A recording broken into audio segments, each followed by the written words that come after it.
냉수같이 시원한 사람이 됩시다.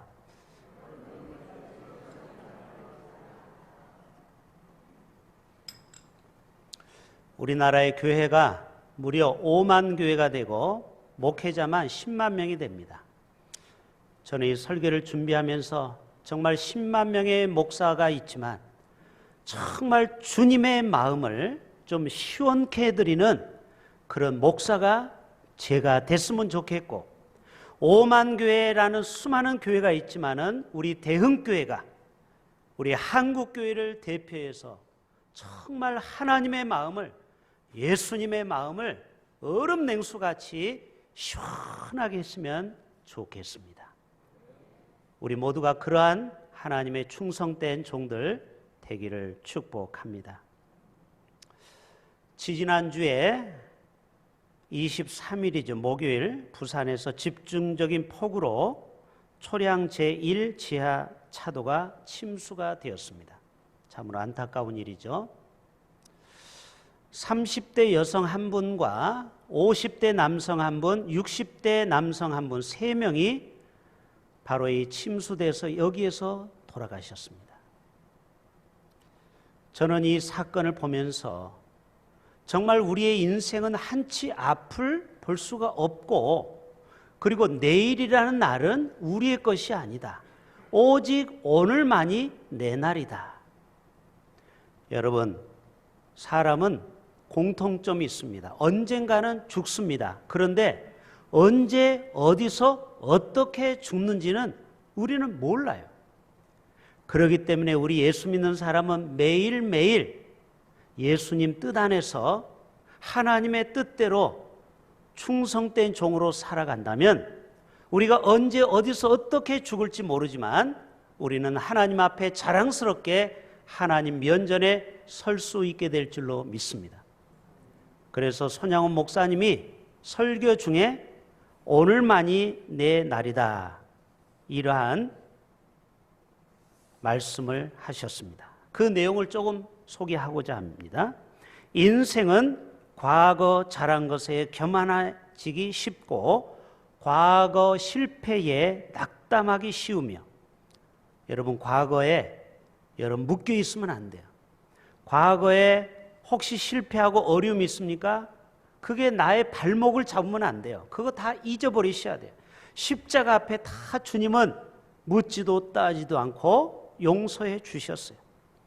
미래로 미루다가 일평생 속아 산다. 어떤 사람은 내가 주님을 위해서 앞으로 이러이러한 일을 할 것이다 라고 미래형으로만 얘기하는 거예요. 오늘만이 내 날이요, 주님 만날 준비 생활도 오늘뿐이다. 어디서 무엇 가지고 무엇 하다가 주님 만날 것인가? 범죄치 말라. 기도와 성경 읽기 등한히 하지 말고 책임을 게을리하다가 주를 만날까 두렵다. 오늘에 만족하게 살고 준비하라. 어두운 밤 되기 전에 준비하라. 우리는 늘 깨어서 주님 앞에 준비된 영혼으로 살아가야 될 줄로 믿습니다. 이제 8월 첫째 주를 맞이해서 장마도 이 남부 지방은 끝나고 이제는 불볕 더위만이 남아 있습니다. 여러분이 무더위를 이기기 위해서 여러 가지 방법이 있습니다. 그래서 피서를 하는 겁니다. 더위를 피해 도망가는 거죠. 산으로 들로 가기도 합니다. 또 시원한 탄산 음료도 먹기도 하죠. 시골에서는 등목해 보셨습니까? 그게 제일 시원하죠. 상의를 탈의하고 이 물로 이 등을 시원한 물로 적시면은요, 한동안은 얼마나 시원한지 몰라요. 그러나 여러분, 제일 여름을 이길 수 있는 방법은 바로 얼음을 이 물에다가 둥둥 타가지고 마시는 거예요. 제가 오늘 얼음물을 달라고 했더니 미지근한 물이 여기 와 있어요. 좀 앞으로는 시원한 물을 좀 달라고 했는데, 여름 되면 목이 자꾸 타요. 그래서 시원한 얼음을 찾게 되는 것입니다. 여러분, 이 무더위가 덥다고 우리는 너무 이 날씨를 탓해서는 안 돼요. 지금도 이 무더위와 싸우면서 자신의 일에 묵묵히 충성하는 사람들이 있습니다. 자, 첫 번째 한번 보여줘 볼까요? 자, 골프 선수 하나 보여드려 볼게요. 이 골프 선수는 박형경이라고 올해 나이가 20살밖에 안 돼요. 그런데 벌써 2번이나 우승을 걸머졌습니다. 저 옆에 있는 남자는 바로 캐디는 아버지입니다. 아버지와 함께 이 골프를 이기기 위해서 하루에 2000타를 훈련시키는 겁니다. 여러분, 골프에 나가서 치는 거는 멋있어 보이지만 이들이, 이 아버지와 이 딸이 그동안 흘린 땀이 대단합니다. 손이 다 까졌지 않았습니까? 그리고 신발 구멍이 송송 뚫릴 만큼 필드를 다니면서 자기 일에 충성했습니다. 그렇기 때문에 오늘날 20살밖에 안 된 아이가 상금 1위로 지금 제주도에서 얼마 전에 골프를 또 쳤습니다. 2번이나 우승을 걸머졌습니다. 두 번째 사진 보여줄까요? 여러분, 덥다 해도 포항 제철에서 화로에서 일한 사람만큼 더울까요? 수천 도의 온도에서 저들은 뜨거운 불과 땀을 흘리면서 국가를 위해서, 가정을 위해서 충성하고 있습니다. 이 나라가 이만큼 잘 살게 되고 우리나라가 이만큼 정말 좋은 나라가 되기까지 바로 이런 땀 흘리는 충성된 일꾼이 있음을 우리는 기억해야 될 것입니다. 저는요, 세상에 두 종류의 사람이 있다고 생각합니다. 멀리 갈 거 없어요. 우리 가정만 가도 그래요. 친척이나 가족, 또 우리의 친구들, 또 우리의 직장 동료들 보면은요, 두 종류로 나눠져요. 한 종류는 그 사람만 만나면 마음이 기뻐. 그리고 그 사람과 함께 있으면 왠지 막 흥분이 되고 가슴이 시원해.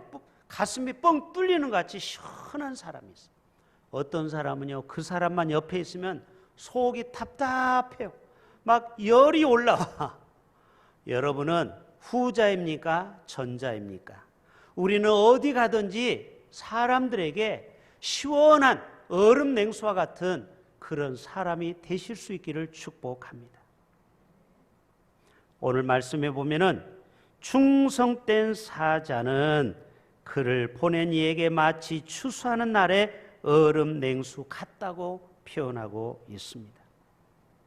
자, 충성된 사자, 사자는 으르렁하는 라이온이 아니고 왕의 메시지를 전하는 전달자, 전령을 얘기하는 것입니다. 자, 여기서 충성이라는 피스토스를 보겠습니다. 따라서 해볼까요? 피스토스. 자, 이 피스토스라는 라틴어 말로, 헬라어 말로 믿을 만하다, 신뢰할 만하다, 신실하다. 하나님은 우리를 어떤 사람으로 불렀느냐? 불성실하고, 그리고 말만 하면 거짓말하고, 그리고 약속을 안 지키는 그런 사람이 아니고 충성된 사자로 우리를 불렀다라는, 참 그 사람은 믿을 만하다, 신뢰할 만하다, 신실하다. 이게 바로 충성을 이렇게 표현하는 거예요. 충성의 한자를 봅시다. 자, 눈을 뜨세요. 눈을 감고 있으면 앞이 안 보입니다. 자, 눈을 뜨고 한번 봅시다. 가운데 중자에 마음 신변을 쓰고 있죠. 충성은 뭐냐? 마음이 두 갈래로 왔다 갔다 하는 게 아니에요. 세상으로, 주님으로, 이게 아니고 딱 중심을 잡아요. 가운데 중자가 2분의 1로 딱 두부처럼 잘랐죠? 그 다음에 마음 신변을 쓰고 있죠. 우리의 마음이 중심을 딱 잡고 하나님 앞에 말씀 언변, 말한 거에 대해서는 이룰 성자 반드시 지키는 거예요. 어떤 사람이 피스토스냐? 어떤 사람이 충성된 사자가 되어서 주인의 마음을 시원케 하느냐? 바로 충성된 사람. 여러분, 이 나라가, 대통령이, 국회의원이, 정치인들이 자기가 한 말을 지켜야 돼. 그게 바로 충성이에요. 여러분, 나라가 나라답게 되려면 정치 지도자들이 자기들이 공약한 말에 대해서는 반드시 이룰 성자 지켜내야 돼요. 동의하십니까? 국회의원이 나갈 때는 막 떠벌리더니 용두사미가 돼가지고 실천이 안 돼. 이루지를 못해. 그러면 충성의 사람이 아니에요. 우리는 어디 가든지 말한 거에 대해서는 지켜내야 돼요. 이게 충성의 뜻이에요. 피스토스. 이런 자를 하나님은 주인의 마음을 시원케 하는 자라는 거예요. 가정도 이런 충성하는 사람이 있으면요, 가정이 천국으로 변합니다. 생각해 보세요. 남편이, 아내가 자기가 말한 거에 대해서 약속을 지켜보세요. 우리가 혼인 서약할 때 그대로만 지켜보세요. 병들거나 아프거나 언제나 이 남자와 이 여자를 내가 끝까지 버리지 않고 사랑하겠습니다. 여러분, 이게 뭐냐? 충성이에요. 그 사람에 대해서 충성하는 거예요. 지키는 거예요. 가정이 가정 되기를 원합니까? 교회가 교회 되기를 원합니까? 나라가 나라 되기를 원합니까? 직장이 직장 되기를 원합니까? 고용주가 한 말을 책임져야죠. 고용인이나 종업원이나 고용주가 서로 자기 맡은 일, 노동 일을 해야 되면 노동의 일을 충성하고, 또 고용주는 이 고용인을 잘 돌봐야 되고, 여러분, 이게 뭐냐? 서로 피스토스 하는 거, 서로 충성하는 거, 서로 약속을 지켜주는 거. 이럴 때 이 직장은 만세반석, 그런 직장은 오래 갈 수가 있다는 것입니다. 옛날에는요, 가끔 우리 조선시대에도 특사를 보내요. 이 전령을 보내는데 마음에 안 들다고 이 사자를 그 자리에서 칼로 참수하는 경우도 있어요. 삼국시대에 보면은 이 신라의 왕이 사절단으로 보냈는데 자기가 봤을 때 무리하다고 생각해서 그 사절단의 목을 베는 경우가 있어요. 그래서 이 왕들은 조마조마합니다. 왜? 살아와야 돼, 일단. 그리고 우리의 정치적이고 외교적인 것을 잘 가서 이 사자가 잘 설득을 해야 돼. 그래서 전쟁이 일어나지 않도록. 그게 바로 사자예요. 자, 마태복음 23장 볼까요? 예루살렘아, 예루살렘아, 선지자들을 너희에게 많이 보내었어. 그런데 저들은 어때요? 듣기 싫다고 귀를 막고 저들을 죽여버려. 그리고 내게 파송된 자를 돌로 쳐서 죽여요. 암탉이 그 새끼를 날개 아래 모음같이 내가 내 자녀를 모으려 한 일이 몇 번이더냐? 그러나 너희가 원하지 아니하였도다. 지금도 하나님은 주의 종들을 통하여 또 사자를 통하여 우리에게 여러 번 말씀합니다.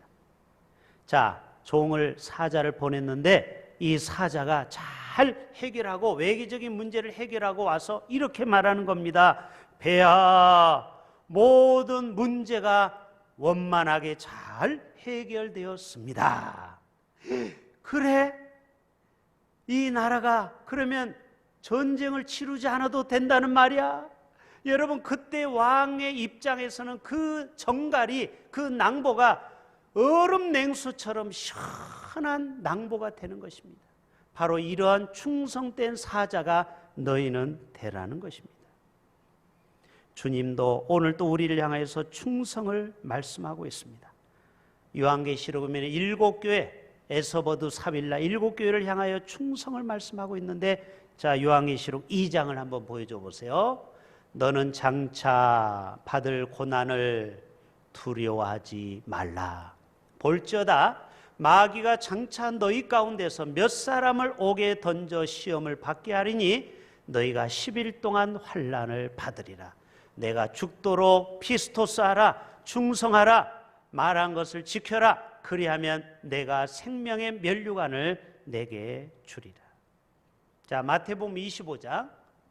그 주인이 이르되 1달란트, 2달란트, 5달란트를 주었는데 2달란트, 5달란트는 갑절로 남겼어요. 그래서 뭐라고요? 너야말로 착하고 충성된 종이구나. 내가 적은 일에 충성하였음에 내가 많은 것을 내게 맡기리니 내 주인의 즐거움에 참여할지어다. 오늘 또 하나님은 우리에게 작은 일에 충성하는 자를 지금도 찾고 계십니다. 그 작은 일에 충성하는 자를 하나님은 더 큰 일을 우리에게 맡겨 주신다라는 거예요. 자, 에베소서 6장 한번 볼까요? 너희는 종에게 주인에게 눈가림만 하여 사람을 기쁘게 하는 자처럼 하지 말고 그리스도의 종들처럼 마음으로 하나님의 뜻을 행하고 기쁜 마음으로 섬기기를 주께 하듯 하고 사람들에게 하듯 하지 말라. 우리가 회사에서 일을 할 때도 사장이 있든 없든 회장님이 계시든 안 계시든 우리가 정말 충성된 종이 된다면 그 주인이, 사장이, 그 회장이 봤을 때 여러분을 정말 귀한 자리에 반드시 우리를 높여 주실 것입니다. 여러분, 이탈리아 로마 바티칸 공회에 가면은 거기에 병사들이 지킵니다. 그리고 그 병사들이 교대할 때 관광객들이 하나의 볼거리 때문에 많이 몰려가서 사진을 찍습니다. 자, 그 장면 한번 보여주세요. 지금은 어디로 날아가요? 로마로 날아갑니다. 자, 이태리 로마로 갑니다. 자, 이 교황청을 지키고 있습니다. 왜 그러냐면 이 교황은 일개 대통령보다 한 수준 높아요. 왜 그러면 천주교 20억의 우두머리이기 때문에 철저히 지키는데 저 군사들이 이탈리아 군대가 아니고 어느 나라 군대요? 혹시 아십니까? 어떻게 아셨어요? 스위스 군대요. 아니, 자국 국민이 자국의 이탈리아 로마 병사가 오는 것이 아니고 스위스에서 왜 와서 이 바티칸 공회를 지킬까? 역사적인 유래가 있어요. 1789년, 1789년에 프랑스 혁명이 일어날 때 루이 14세가 쫓기게 되었습니다. 유배를 당하게 됐습니다. 그때 자국민의 이탈리아 로마 병사들은 자기들의 목숨이 위태로우니까 이미 이 황제는 이제는 기울어지는 달이 되니까 자기들을 살겠다고 걸음아 나서려고 도망가 버렸어요. 근데 용병, 그때도 스위스 용병이 있는데 그 용병들은 지키고 있는 거예요. 그래서 이야기합니다. 이제 너희 나라로 돌아가라. 어차피 운이 다 끝났다. 나는 잡히면 죽으니까 너희도 괜히 나를 지키다가 화를 당하지 말고 너희 나라로 돌아가라. 그럴 때 그 중에 12명의 장군들이, 지휘관들이 회의를 했습니다. 우리가 월급을 받는 용병이지만 그래도 우리 주군이 위협을 당하는데 우리가 끝까지 충성하고 지켜야 되느냐 말아야 되느냐 회의가 붙었어요. 그런데 결론은 뭐예요? 우리가 끝까지 주군을 지키자고 해서 768명이 장렬하게 전사를 합니다. 결국 죽어요. 그때부터 이 바티칸 공회에서는 의리를 지켰던 스위스 군인들을 지금까지 전통적으로 이 바티칸 공회를 지키게 이유가 되었다라는 것입니다. 저와 여러분도 하나님 앞에 이런 의리를 지키는, 한 가지 마음을 지키는 충성된 한결같은 얼음냉수 같은 충성의 사람 다 되실 수 있기를 주님의 이름으로 축복합니다. 여러분, 이스라엘 5월과 6월이 그 보리를 추수하는 때입니다. 여러분, 그 수확철에 얼마나 덥고 일이 많겠습니까? 가장 뜨거운 계절이 우리나라는 7월, 8월이지만 이스라엘은 5월, 6월이에요. 그때 왕들이 먹는 얼음, 그 당시에는 얼음이 귀했습니다. 지금처럼 쉽게 시장 가면 살 수 있는 게 아니에요. 이 얼음, 빙수기가 없었기 때문에 귀한 것입니다. 왕들이나 귀족들이나 먹는 이 얼음물을 종이 가서 어디 가서 수완이 좋게 얻어온 겁니다. 그리고 그 얼음 냉수를 주인에게 탁 주는 거예요. 그때 그 주인이 추수하다가 그 얼음 냉수를 펄컥펄컥 먹으면서 야, 시원하다 하면서 그 종을 칭찬했다라는 거예요. 저와 여러분도 이렇게 주인의 마음을 시원케 해드리는 하나님의 사람들 되실 수 있기를 바랍니다. 여러분, 바울도 고린도전서 16장에 자기의 동역자를, 자기를 시원케 한 세 사람을 소개합니다. 자, 고린도전서 16장. 내가 세 명입니다. 스데바나, 부두나도, 아가이고. 세 명 누구라고요? 스데바나, 부두나도, 아가이고, 여러분이 이런 사람이 돼야 돼요.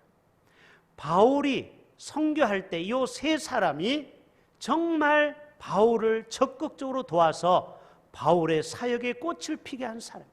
내가 스데바나와 부두나도와 아가이고가 온 것을 기뻐했다고 했어요. 그들이 너희의 부족한 것을 채워줬어요. 그 다음에 그들이 나와 너희 마음을 뭐 하겠어요?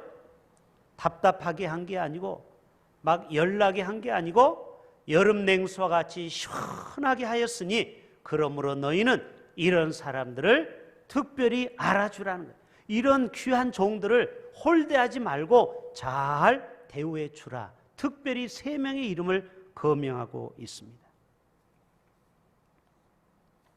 하나님도 사무엘을 통하여 사울을 세우고 또 다윗을 세웁니다. 자, 사도행전 13장 패하시고 사울을 패했다 이 말이죠. 다윗을 왕으로 세우시고 증언하여 이르시되 이렇게 말합니다. 사무엘이 내가 이 세 아들 다윗을 만나니 내 마음에 딱 맞는 사람이라. 하나님도 우리를 향해서 여러분 한 사람 한 사람 통해서 어떻게 21세기 교회에 이런 내 마음을 꼭 드는 성도가 있구나. 여러분도 다윗과 같이 하나님 마음에 꼭 드는 성도가 되기를 축복합니다. 바로 다윗은 그랬어요. 내 마음에 합한 종이로다. 그리고 내 마음이 바로 이런 다윗과 같은 사람을 시원케 한 종이라고 고백하고 있어요. 자, 창세기 22장 사자가 이르시되, 지금 아브라함이 이삭을 모리아 산에 드릴 때 아브라함아 아브라함아 멈추라 하면서 말합니다. 내 손을 이삭에게 대지 말라. 그에게 아무 일도 하지 말라. 내가 내 아들 내 독자까지도 내게 아끼지 아니하였으니 내가 이제야 내가 나 하나님을 경외하는 줄을 알았노라. 너야말로 내 마음을 시원케 하는 종이로구나. 그래서 하나님이 아브라함을 복의 통로로 축복하는 것을 보게 됩니다. 자, 마태복음 25장 이제 마무리합니다. 자, 마태복음 25장 23절 그 주인이 이르되 잘하였도다 착하고 충성된 종아 내가 적은 일에 뭐했으므로 충성하였음에 내가 많은 것을 내게 맡기리라. 아까도 말씀드렸습니다. 자, 여러분 그러면 우리가 어떻게 충성된 종이 되어서 주님의 마음을 시원케 드릴 수 있을까요? 한 가지 팁을 드리는데요. 그것은 지혜가 필요한 것입니다. 자, 누가복음 12장 42절 주께서 이르시되 지혜 있고 진실한 청지기가 되어. 따라서 합시다. 지혜 있고. 여러분 우리가 하나님 앞에 충성된 종이 되기 위해서는 지혜가 필요합니다. 요셉이 그 보디발 장군의 총무가 되고 모든 집을 통째로 관리할 수 있었던 것은 충성의 마음도 있었지만 그 주인의 마음을 잘 꿰뚫어서 하나를 시키면 열을 아는 지혜가 있었던 것입니다. 그럴 때 그를 총무로 세우게 되지 않습니까? 창세기 24장에 보면은 아브라함의 집에 종이 있어요. 좀 나이가 많은 종이라고 그랬어요. 그때 뭐라고 했어요? 너는 메소포타미아에 가서 내 아들 이삭의 신부감을 데려오라고 했어요. 이 남종이, 늙은 종이 메소포타미아에 갑니다. 그리고 나홀 성에 갑니다. 그때 리브가를 만나게 됩니다. 그리고 리브가를 향하여서 물을 달라고 합니다. 그때 이 여종이 리브가가 물을 주고 그 낙타에게까지 물을 먹이게 됩니다. 그때 이 지혜로운 종은 하나님이 우리에게 붙여준 짝이구나. 바로 도련님의 아내가 이 사람이구나. 그래서 리브가를 벌써 하나님이 점지해 준 사람으로 깨닫고 그 리브가를 집으로 데려와서 이삭과 혼인을 시키게 됩니다. 바로 이런 자가 지혜로운 자의 청지기의 모습이라는 것입니다. 오늘 말씀을 마무리합니다. 우리는 정말 이 더운 여름에 어떻게 하면 다른 사람에게 정말 얼음 냉수와 같이 좀 시원한 사람들이 될 수 있을까?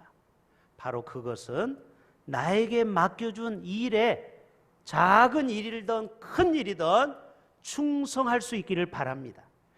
이럴 때 다른 사람이 여러분을 통해서 얼음 냉수와 같이 시원함을 느끼는 거예요. 예를 들어 볼까요? 자녀가 자식된 도리를 하는 거예요. 학생이 학교에 가서 자신의 맡겨준 공부를 하는 것입니다. 이게 바로 피스토스 충성하는 거예요. 각자 맡겨준 일에 묵묵히 사명을 감당하면 그 아이를 바라보는 부모의 마음이 어떨까요? 얼음 냉수와 같이 시원한 거예요. 하나님이 우리를 볼 때도 똑같습니다. 다 덥다고 신앙생활을 게을리할 때 어떤 성도는 새벽을 깨워서 나오고, 그리고 전도의 사명을 감당하고 말씀을 꾸준히 읽고 기도의 삶을 하고 구제하고 선교하는 일을 게을리하지 않아요. 하늘에서 보시고, 아, 대흥교회 이 암흑의 성도 정말 내 마음을 어떻게 저렇게 잘 알지? 내가 말도 안 했는데 여러분을 정말 얼음 냉수처럼 시원한 그러한 하나님의 충성된 일꾼이 된다면, 하나님은 저와 여러분을 하나님께서 높이 세워서 열방과 세계 가운데 하나님의 귀한 충성된 일꾼으로 최고의 자리로 하나님이 그렇게 우리를 사용하여 주실 줄로 믿습니다. 이런 충성된 피스토스와 같은 그러한 종들 되실 수 있기를 주님의 이름으로 축복합니다. 하나님 아버지, 오늘 잠언 25장을 통하여